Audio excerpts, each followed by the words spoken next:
The Office of the Coordinator of Inter Affairs presents São Paulo, the fastest growing city in the world.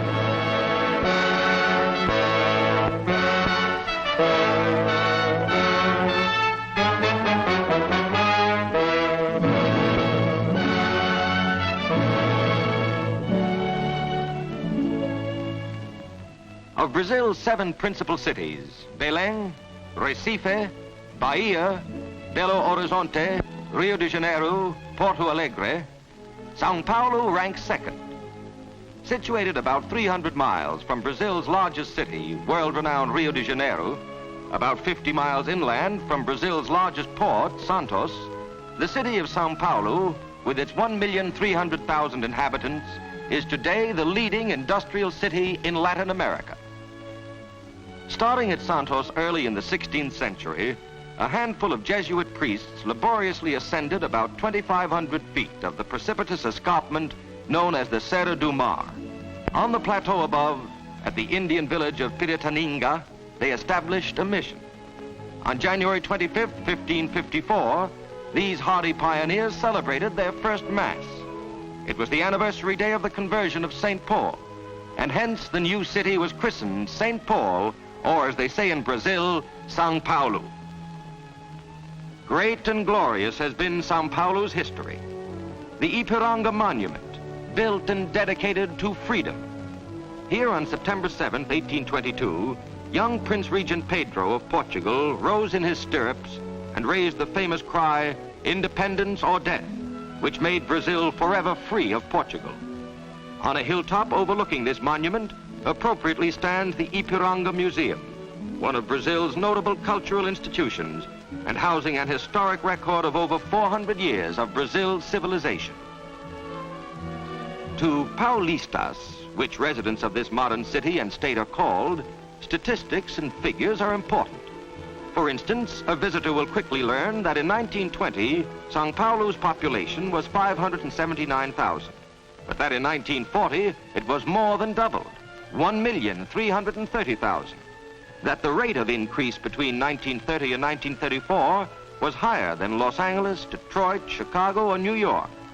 That the temperate climate, averaging 69 degrees for the warmest months and 57 degrees for the coolest, combines admirably with the heritage of their pioneering forefathers to make them highly energetic, enterprising, and productive people.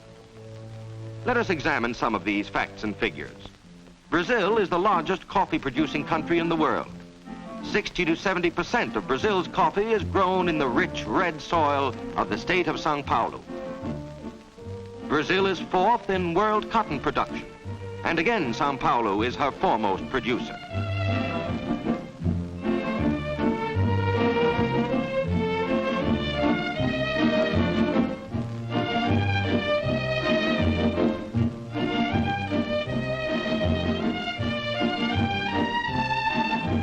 But unlike some of the larger American industrial cities, industry in São Paulo is diversified.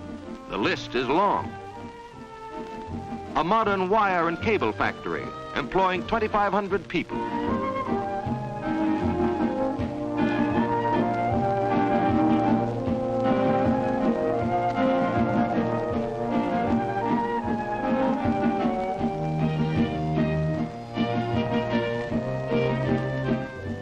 An automobile plant employing 1,200 people, now totally devoted to making and assembling military vehicles for Brazil's rapidly expanding forces.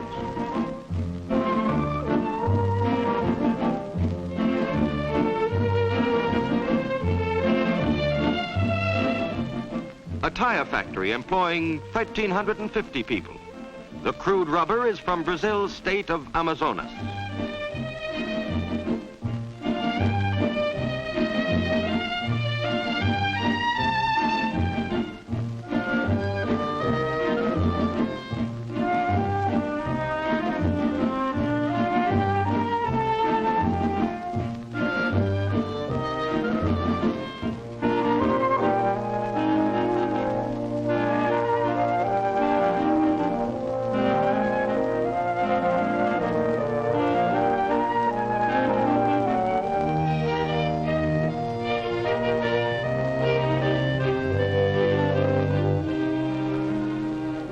surgical supplies factory. Every square foot is designed to meet the high sanitary standards required in this type of operation.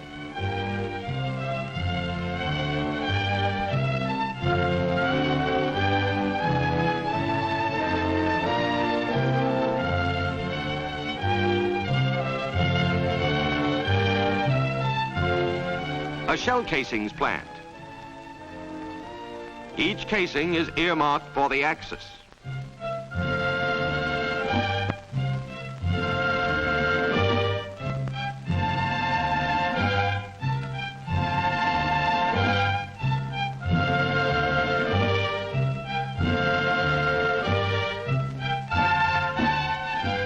Nitroquímica of Brazil, employing 5,000 people, working round the clock, 7 days a week, producing dynamite, gun cotton, and other explosives.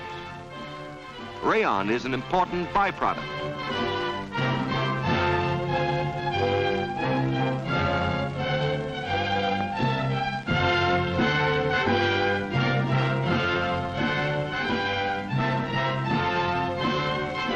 Pharmaceutical and biological products.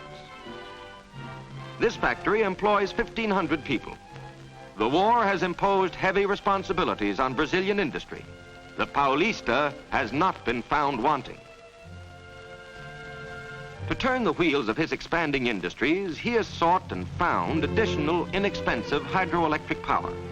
This was no simple problem. Rain falling on the São Paulo plateau forms rivers which flow toward the interior away from the coast. A daring engineering plan evolved.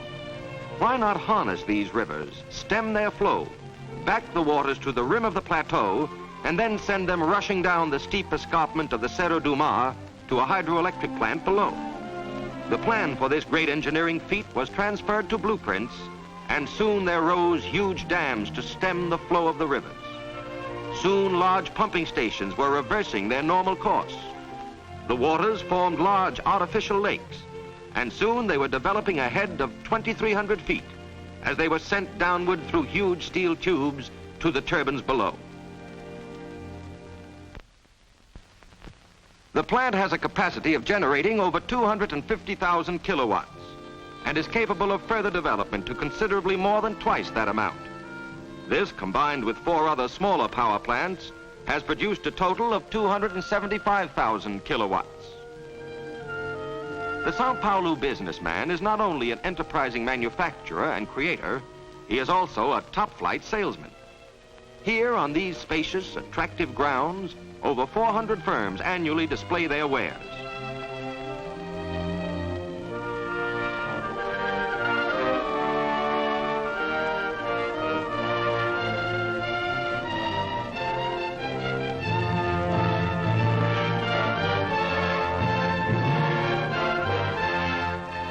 Appropriately, tribute is paid to world-renowned inventors and scientists, among whom are Edison, Santos Dumont, Pasteur, and James Watt. But proud as the Paulista is of his industrial achievements, he hasn't overlooked the other factors required in giving expression to a rich, full life. He has erected beautiful houses of worship.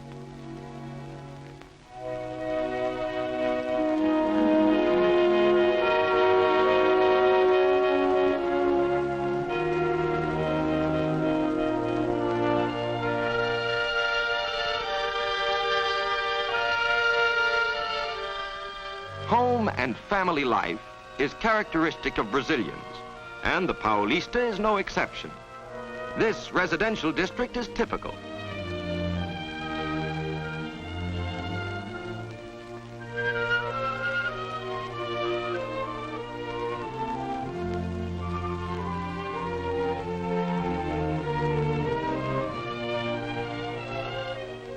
For the apartment house dweller, he has built modern and novel buildings designed for comfort and good living.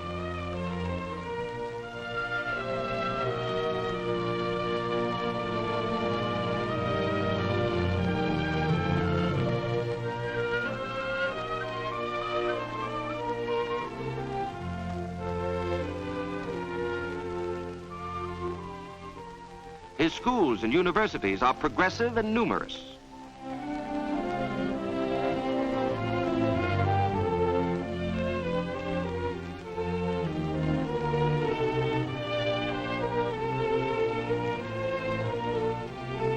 Butantan, famous the world over for its snake serums, is one of many of its institutions devoted to scientific research.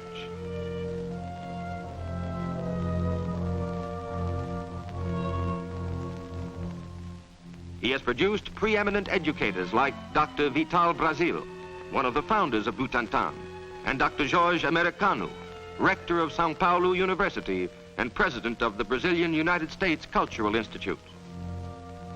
Books play an important role in the life of a Paulista. This is the 20-storied municipal library. One of the reading rooms, air-conditioned and properly lighted.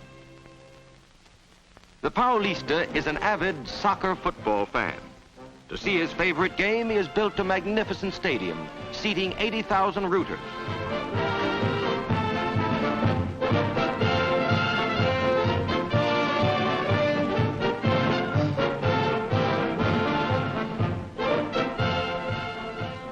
Throughout the city, he has provided his children with numerous playgrounds and large outdoor swimming pools. All activities are supervised by teachers and attendants.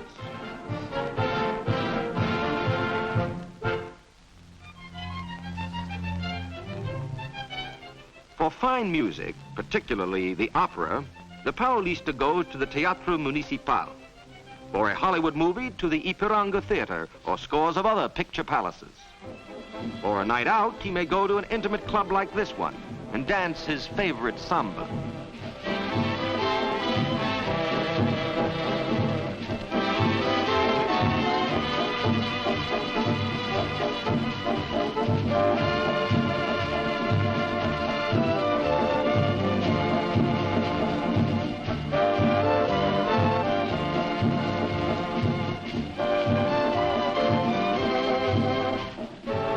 Wife or daughter, he's built large department stores like this one, or smart exclusive shops like these.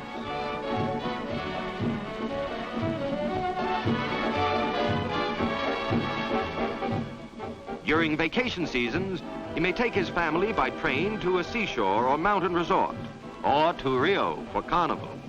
If he chooses, he may go by air, over one of the 3 busy airlines serving the city, or by automobile over a 4-lane highway. Yes, bigger and better and more is the slogan of the Paulista, as from day to day he continues to change the skyline of his city.